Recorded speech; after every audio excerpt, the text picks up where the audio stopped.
cut, because I'm gonna cry.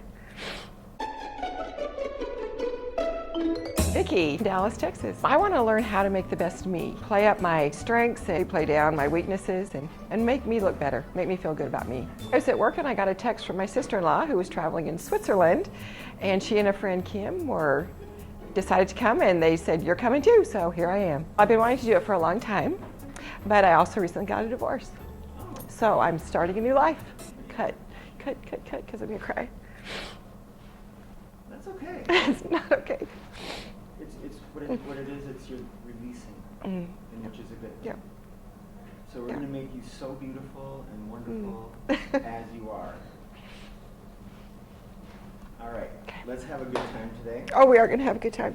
Absolutely. We're going to get mimosas or Bloody Marys or Yes, something. we are. Make that happen. Yes, we are. All right.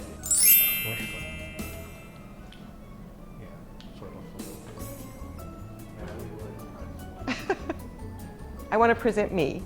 Yeah, yeah. We'll find you. Whole new chapter, new look, new beginning. My turn.